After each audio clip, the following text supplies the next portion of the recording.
Hello everyone, तो स्वागत है आपका फिर से हमारे इस चैनल जीनियस माइंड पर। और आज की इस वीडियो में स्टार्ट करेंगे क्लास 10th का लीनियर इक्वेशन टू वेरिएबल का प्रैक्टिस सेट 1.3 का क्वेश्चन नंबर 3 के साथ। जी आपने सही सुना, क्वेश्चन नंबर 1 और 2 की सारी वीडियोस अपलोडेड हो चुकी हैं, जिसके अंदर हमने क्या सॉल्व किया था भाई, तो डिटर्मिनेंट को सॉल्व किया था। क्या सॉल्व किया था? डिटर्मिनेंट। याद आएगा अगर कुछ ऐसे तो ऐसे वैल्यू थे, यहाँ पर 7, यहाँ पर 6, यहाँ पर 2, यहाँ पर 4, फिर आप इसको क्रॉस मल्टीप्लाई करते थे, वो तुम्हारा डिटर्मिनेंट का पार्ट। आज हम जो पैटर्न को सॉल्व आउट करने वाले हैं, इसको बोला जाता है भाई क्रेमर्स रूल। क्या बोला जाता है? Cramer's rule. भाई इसको इंपॉर्टेंट मार्क करके रख ले, क्योंकि एग्जाम में ये तेरे को 3 मार्क्स के लिए मिलेगा ही मिलेगा। देख भाई क्या बोला मैंने, 3 मार्क्स के लिए ये मिलने वाला है। अगर 3 मार्क्स के लिए नहीं आ रहा है, इसका डिफिकल्ट बड़े क्वेश्चंस में नहीं पूछ रहे हैं, तो इसको 1 या 2 मार्क्स में जरूर पूछेंगे, तो वहां के क्वेश्चंस बहुत सिंपल होते हैं। तो चलिए स्टार्ट करते हैं, पहले क्रेमर्स रूल के बेसिक को समझते हैं। देख भाई इसमें 3 लोग होते हैं, पहला होता है डी, फिर होता है हमारा dx, फिर हमारा होता है dy। बराबर, इसमें 2 इक्वेशन हमेशा दिए रहेंगे। सपोज आपको एक इक्वेशन दिया है 7x plus 2y is equal to 8, और सेकेंड इक्वेशन दिया है 2x plus 3y is equal to 7। अब ये जब भी आपको इक्वेशन दिया रहेगा तो याद रखना, हमेशा ये इक्वेशन में से ये जो फर्स्ट वाला वैल्यू रहता है ना, ये वाला वैल्यू, इसको आप लिखते हो a1। a1 का वैल्यू कितना दिया भाई, तो 7 दिया है। फिर ये आपका क्या रहता है, b1 रहता है। b1 का वैल्यू आपको कितना दिया, तो 2 दिया है। फिर ये वाला वैल्यू 8 जो है, इसको आप क्या बोलते हो, c1। c1 का वैल्यू कितना हो गया, 8। वैसे ये इक्वेशन 1 था, इसीलिए सब a1 b1 c1। जब हम इसमें जाएंगे तो ये हमारा इक्वेशन क्या है भाई, सेकेंड इक्वेशन, तो इसीलिए ये a2 हो जाएगा 2। फिर ये 3 क्या रहेगा हमारा, b2 का वैल्यू कितना रहेगा, 3। और इसके बाद ये क्या रहेगा, c2 का वैल्यू क्या रहेगा, 3। अब जब हम पहले आपको इक्वेशन ऐसा दिया रहेगा, इक्वेशन में से आपको ऐसे a1 b1 c1 और a2 b2 c2 निकाल लेना है। फिर सबसे पहले आपको क्या लिखना है, d। क्या लिखना है भाई, d। d के लिए बनाना है मॉड। मॉड में आपको यहाँ पर क्या लिखना है, a1 b1 a2 b2, ऐसा पैटर्न रहेगा। फिर उसके बाद इसको सॉल्व करने का with the help of determinant. फिर ये हम जब क्वेश्चन सम करेंगे तो हम अच्छे से देखेंगे। फिर जब मैं dx बोलता हूँ, क्या बोला भाई मैंने, dx। अब ध्यान से सुनना, ये जो a है ना, a, ये वाला जो वैल्यू है ना a, ये आपका किसका वैल्यू है, x का वैल्यू है। और ये साइड का वैल्यू किसका रहता है, y का वैल्यू रहता है। जब मैंने यहाँ पर dx बोला तो मैं क्या करूंगा, x के वैल्यू को हटा दूंगा। x के वैल्यू को हटा दूंगा मतलब यहाँ पर मेरा कौन सा वैल्यू रहेगा भाई, तो b1 और b2 तो ऐसे ही रहने वाला है। b1 और b2 तो ऐसे ही रहेगा, बट x की जगह मैं क्या पुटअप करूंगा, x की जगह मैं पुटअप करूंगा c1 एंड c2। क्या बोला भाई मैंने, x की जगह मुझे क्या पुटअप करना है, तो c1 एंड c2 को पुटअप करूंगा। आई होप आपको समझ में आया। सबसे पहले क्या रहेगा, a1 b1, फिर यहाँ पर क्या रहेगा, a2 b2। फिर जब आप dx में जाएंगे तो यहाँ से a1 और a2 गायब हो जाएगा, क्या आएगा, c1 c2 और b1 b2 आपका ऐसे ही रहेगा। बराबर। अब इसके बाद जब मैं y पे जाऊंगा, y मतलब मैं dy निकालूंगा, तो dy के लिए देख भाई मैंने क्या बोला, सारा का सारा पैटर्न सेम रहेगा। अब y के साथ कौन है, b है y के साथ। अब यहां से मैं किसको हटाऊंगा, मतलब ये मेरा पैटर्न ऐसा रहेगा, a1 और a2 रहेगा, b1 और b2 हट जाएगा, यहाँ पर क्या आएगा, c1 एंड c2। तो ऐसे करके आपको 3 वैल्यूज मिलेंगे। पहला मिलेगा d, फिर आपको मिलेगा dx, फिर आपको मिलेगा dy। तो आप बोलोगे सर ये क्रेमर्स रूल है, नहीं रे भाई ये क्रेमर्स रूल नहीं है। क्रेमर्स रूल इसके बाद चालू होता है। तो फिर बाद में आप क्या लिखोगे, बाय क्रेमर्स रूल। जब आप क्रेमर्स रूल बोलते हो तो क्रेमर्स रूल होता है x is equal to D X by T, ये क्रेमर्स रूल है, and y is equal to D Y by D. और ये सारे वैल्यूज को फाइंड करने के लिए आपने इतना सारा तामझाम किया है। तो आई होप आपको ये बेसिक समझ में आ गया। तो चलिए क्वेश्चन के साथ स्टार्ट करते ताकि ज्यादा से ज्यादा अंडरस्टैंडिंग आपको मिले। तो चलिए जब हम प्रैक्टिस सेट पे मूव करेंगे तो प्रैक्टिस सेट 1.3 क्वेश्चन नंबर 3 का फर्स्ट क्वेश्चन, ये पूरा का पूरा क्रेमर्स रूल ही है। और इसको सॉल्व करने के लिए भी मैंने आपको पैटर्न बता दिया कि कैसे स्टार्ट करेंगे। सबसे पहले आप क्या लिखने वाले भाई, तो सोल्यूशन। सोल्यूशन में आपको क्या लिखना है, इक्वेशन फर्स्ट। तो ये हो गया 3x minus 4y is equal to 10, ये आपका इक्वेशन नंबर 1 हो जाएगा। तुरंत यहाँ से आप क्या लिख दो भाई, वैल्यूज लिख दो। किसके साथ कंपेयर करेंगे, तो कंपेयरिंग, ये आपको लिखना पड़ेगा, कंपेयरिंग विथ किसके साथ, a1x plus b1y is equal to c1 के साथ कंपेयर करेंगे। जब आप इसके साथ कंपेयर करोगे तो देखो x के साथ a है, और यहाँ पर x के साथ कौन है, 3। मतलब जो मेरा a1 का वैल्यू होगा वो किसके इक्वल हो जाएगा, 3।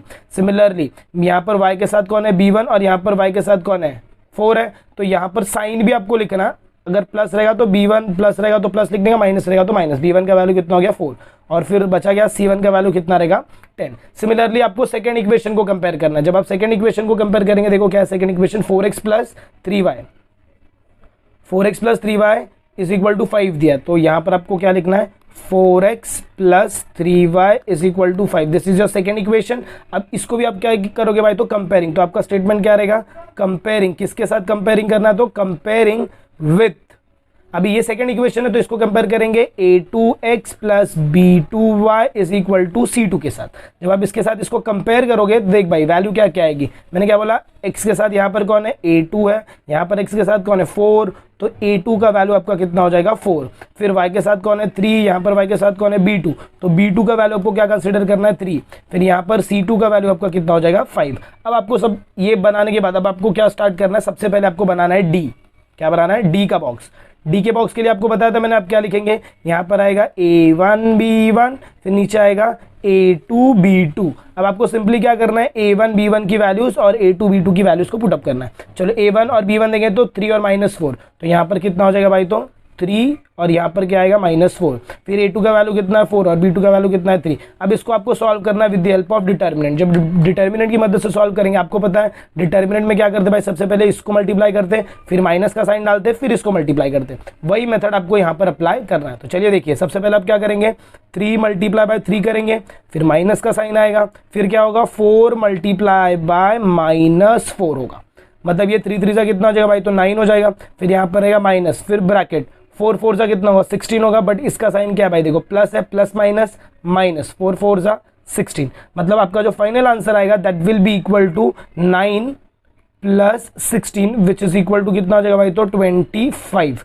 मतलब आपको जो d का वैल्यू मिला, therefore d is equal to कितना हो गया भाई, तो 25। बराबर, ये हो गया आपका d का वैल्यू। अब मुझे क्या निकालना भाई, तो dx के लिए मैंने आपको क्या बोला था, dx नॉर्मली क्या रहता है, देखो नॉर्मली हमारा a1 b1 और a2 b2 रहता है, बट dx के लिए हमें क्या, मैंने आपको क्या बताया था, dx के लिए हम ये वैल्यूज को यहाँ से हटाएंगे, ये a1 हटेगा और यहाँ से ये a2 हटेगा, और इसकी जगह पर कौन आएगा भाई, तो यहाँ पर आएगा c1, यहाँ पर आएगा c2। याद रखना ये पैटर्न, यहाँ पर कौन आएगा c1 एंड c2। अब आपको ये सारे वैल्यूज लिखने हैं। सबसे पहले आप ऐसा लिखो, उसके बाद आप इसमें जाओ तो आपके लिए बहुत सिंपल रहेगा। c1 और c2 का वैल्यू देखो किधर है, 10 और 5 है, तो c1 और c2 का वैल्यू कितना रहेगा भाई, तो 10 एंड 5। b1 और b2 का वैल्यू ऊपर अभी आपने लिखा, b1 और b2 का वैल्यू कितना है, तो भाई b1 एंड b2 का वैल्यू कितना है, देखो जरा, b1 का वैल्यू कितना -4 और b2 का वैल्यू कितना 3, तो यहाँ पर कितना आएगा भाई, तो -4 और नीचे आएगा 3। अब मुझे क्या करना है, आपको पता ही है, इसको डिटर्मिनेंट से सॉल्व करना है, इसीलिए आपको डिटर्मिनेंट सॉल्व करवाया। डिटर्मिनेंट से सॉल्व करेंगे तो कितना होगा, 10 मल्टीप्लाई बाय 3, फिर आएगा माइनस का साइन, फिर आएगा -4 मल्टीप्लाई बाय 5। फर्दर जब आप इसका सॉल्विंग करेंगे तो कितना होगा, 10 3 30, फिर माइनस 5 4 सा कितना होगा, ये साइन प्लस है, 5 4 सा कितना होगा 20, तो प्लस माइनस माइनस तो हो जाएगा -20। फर्दर सॉल्विंग करेंगे तो कितना होगा 30 माइनस माइनस प्लस, ये हो जाएगा आपका 20। तो ये टोटल फाइनल आंसर आपका कितना रहेगा भाई, तो 50। मतलब आपका dx का वैल्यू कितना हो गया भाई, तो 50 हो गया। आई होप आपको इतना समझ में आया। अब आप क्या करेंगे, dx हो गया, फिर आप क्या निकालेंगे भाई, तो dy। देख भाई, क्वेश्चन दिखने में लेंदी है, बट जैसे आपने इसको 2-3 बार प्रैक्टिस कर लिया, 2-3 टाइप के क्वेश्चन, सेम टाइप के क्वेश्चन 2-3 बार सॉल्व कर लिए, तो आपके लिए सिंपल हो जाएगा। आप फटाफट विदाउट कैलकुलेशन में आंसर लाओगे। इसके बाद नेक्स्ट पैटर्न आपको क्या लिखना भाई, तो dy के लिए लिखना है। dy के लिए भी मैंने आपको सेम बोला, dy के लिए भी आपको सबसे पहले क्या करना है, ये लिखते हो आप, यहाँ पर आप क्या लिखते हो, a1 b1 a2 b2। अब y में कौन चेंज होगा, y में चेंज होने वाला हमारा b, x में कौन चेंज होता है a, और y में कौन चेंज होगा b, तो यहाँ पर क्या आएगा c1 और यहाँ पर क्या आएगा c2। अब जब आप इसका फर्दर सॉल्विंग करेंगे तो वापस ये मॉड बनेगा और आपको इसके वैल्यूज को पुटअप करना है। जब आप वैल्यूज को पुटअप करोगे तो a1 a2 का वैल्यू कितना है 3 एंड 4, तो यहाँ पर आप क्या लिखेंगे, a1 और a2 की जगह यहाँ पर आएगा 3, यहाँ पर आएगा 4, c1 और c2 का वैल्यू 10 एंड 5। फर्दर सॉल्विंग करेंगे तो कैसा होगा, देखो 3 मल्टीप्लाई बाय 4 होगा, फिर आएगा 3 मल्टीप्लाई बाय 4 नहीं, 3 मल्टीप्लाई बाय 5, क्रॉस मल्टीप्लाई होते हैं ना, 3 मल्टीप्लाई बाय 5 होगा, फिर माइनस आएगा, फिर क्या होगा 10 मल्टीप्लाई बाय 4। अब अगर मैं 5 3 सा करूँ तो हो जाएगा 15, फिर माइनस 10 4 सा करूँ तो हो जाएगा 40। जब आप इसको इसमें से माइनस करेंगे तो आपका वैल्यू कितना आएगा, -25। मतलब dy का वैल्यू कितना आ गया, -25। इसके बाद अब आपका क्रेमर्स रूल प्रॉपर चालू होगा। तो आपको क्या लिखना है, देखो बाय यूजिंग क्रेमर्स रूल, ऐसे आपको लिखना है पूरा। उसके बाद आपको लिखना है क्या, क्रेमर्स रूल है x is equal to dx by D and y is equal to D Y by D. Notebook में भी आपको ऐसे ही लिखना है, इसीलिए पूरा का पूरा पैटर्न वैसे ही बता रहा हूँ। फिर x is equal to D X का वैल्यू देखो आपको कितना मिला, dx मिला 50 और डी कितना मिला है 25। तो dx की जगह मैं क्या पुटअप कर दूंगा भाई, तो dx की जगह कितना आएगा 50 और d की जगह क्या आएगा तो 25। फिर वापस y पे आने का dy की जगह क्या पुटअप करेंगे भाई, तो -25 और d की जगह क्या रहेगा भाई, तो 25। फर्दर जब आप इसका सॉल्विंग करेंगे तो क्या हो जाएगा, देखो that will be equal to x का वैल्यू कितना आएगा, यहाँ पर 2 हो जाएगा और यहाँ पर y का वैल्यू कितना आएगा भाई, तो -1 आएगा। देयरफॉर फिर आपको फाइनल आंसर क्या लिखना है, therefore the solution of the given equation, ये बिना लिखे आपको नहीं जाना है। Therefore the solution of the given equation is x is equal to 2 and y is equal to -1 in bracket. तो आई होप आपको क्वेश्चन समझ में आ गया कि कैसे हमने क्रेमर्स रूल के क्वेश्चन को सॉल्व किया। तो इसके आगे के क्वेश्चन को हम ऐसे फटाफट सॉल्व करेंगे, इतना टाइम नहीं लगाएंगे। अब ये कंपेयरिंग तो आपको समझ में आ गई रहेगी, तो उसके लिए हम उसको क्या करेंगे, बहुत फास्ट करेंगे ताकि सम हमारे ज़्यादा कंप्लीट हो। तो चलिए मूव ऑन करते हैं next question, that is our question number 2 की तरफ।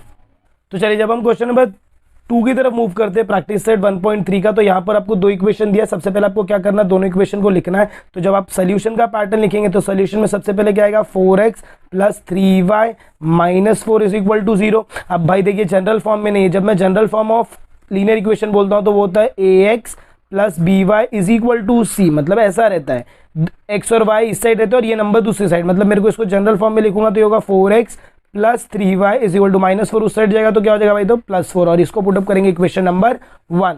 अब मैं क्या करूंगा, इसको कंपेयर करूंगा, किसके साथ कंपेयरिंग करेंगे, इक्वेशन 1 है तो कंपेयरिंग विथ, किसके साथ कंपेयर करेंगे, तो a1x + b1y is equal to c1 के साथ।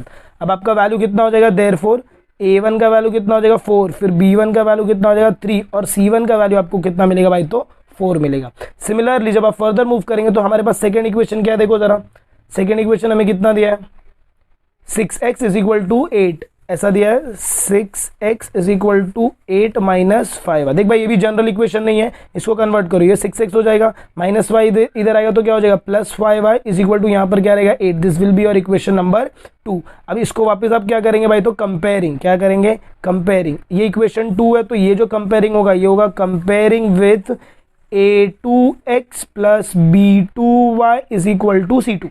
अब जब आप वैल्यू आप लिखेंगे तो देखो a2 का वैल्यू कितना हो जाएगा 6, b2 का वैल्यू आपको कितना मिलेगा 5 और c2 का वैल्यू आपको कितना मिलेगा भाई, तो 8 मिलेगा। तो चलिए अब इसके बाद आपको क्या करना है भाई, तो टेबल बनाना है। सबसे पहले जो टेबल बनेगा वो बनेगा डी के लिए आप क्या लिखते हो भाई, तो यहाँ पर a1 b1 a2 b2 ये आपका डी का बॉक्स रहता है। तो यहाँ पर जब आप वैल्यूज को पुटअप करोगे तो देखो कितना दिया है, a1 का वैल्यू 4 3 6 5, तो ये हो जाएगा आपका 4, ये हो जाएगा 3, ये हो जाएगा 6, ये हो जाएगा 5। फर्दर जब आप इसका सॉल्विंग करेंगे, याद रखना इसमें छोटी सी मिस्टेक आपको बहुत ज़्यादा प्रॉब्लम दे सकती है। याद रखना जब आप इसको सॉल्व कर रहे हैं अगर कोई भी छोटा सा मिस्टेक होता है, माइनस या फिर साइन का कोई भी झोल होता है तो पूरा का पूरा सम रॉन्ग हो जाएगा। क्रॉस मल्टीप्लाई करोगे तो कितना होगा 4 × 5 होगा फर्स्ट ब्रैकेट, फिर माइनस का साइन, फिर क्या होगा 3 × 6 आपका सेकंड ब्रैकेट, 5 4 का कितना होता है 20, फिर -18 which is equal to 2। Therefore D का वैल्यू कितना हो जाएगा भाई, तो 2 के इक्वल हो जाएगा। फर्दर जब आप सॉल्व करेंगे तो डी के बाद कौन आता है भाई, तो dx आएगा। अब dx के लिए मैंने आपको पैटर्न बताया, x हमेशा किसके साथ रहता है, a के साथ। देखो जरा x हमेशा किसके साथ है, यहाँ पर इक्वेशन में x के साथ कौन है, a। तो जब भी हम dx की बात करेंगे तो इसमें से हम यहाँ पर a1 a2 लिखते हैं ना, ऐसे a1 b1, फिर यहाँ पर कौन आता है a2 b2। अब इसमें से हम क्या करेंगे भाई, a1 और a2 को गायब करेंगे और यहाँ पर किसको चिपकाएंगे, तो c1 एंड c2। अब जब मैं इसका फर्दर सॉल्विंग करूंगा तो वो किसके इक्वल हो जाएगा, देखो c1 और c2 का वैल्यू जरा चेक करो कितना दिया है, c1 का वैल्यू दिया 4 और c2 का वैल्यू आपको कितना दिया, तो 8 दिया है। तो यहाँ पर आपको चुपचाप लिखना है 4, यहाँ पर लिखना है 8, b1 और b2 का वैल्यू तो सेम रहेगा, दैट इज 3 और 5। तो ये रहेगा आपका 3 और ये रहेगा आपका 5। इसका आप सॉल्विंग करेंगे तो क्या होगा, देखो 4 × 5 होगा फर्स्ट ब्रैकेट, फिर माइनस का साइन, फिर 3 × 8 होगा आपका सेकंड ब्रैकेट। 5 4 का कितना हो जाएगा 20, माइनस ये कितना हो जाएगा भाई, तो 24, माइनस करेंगे तो आंसर कितना आएगा -4। मतलब dx का वैल्यू आपको कितना मिल गया भाई, तो -4 मिल गया। सिमिलरली अब आपको क्या निकालना भाई, तो dy का वैल्यू निकालना। अब जब हम dy के लिए चलेंगे तो मैंने आपको ब्रैकेट सेम बताया, ब्रैकेट का वैल्यू क्या रहता है a1 b1, यहाँ पर a2 b2 रहता है। बट अब हम y की बात कर रहे हैं, y के साथ हमेशा कौन रहता है b, तो b को यहाँ से हम क्या करेंगे गायब, और b की जगह हमारा कौन आएगा C1, जो भी गायब होगा उसकी जगह कौन आ जाएगा भाई, तो C1 C2। बहुत फ्री बैठे लोग C1 C2 वाले लोग। चलो अब A1 और A2 का वैल्यू ज़रा बताओ ऊपर से देखकर।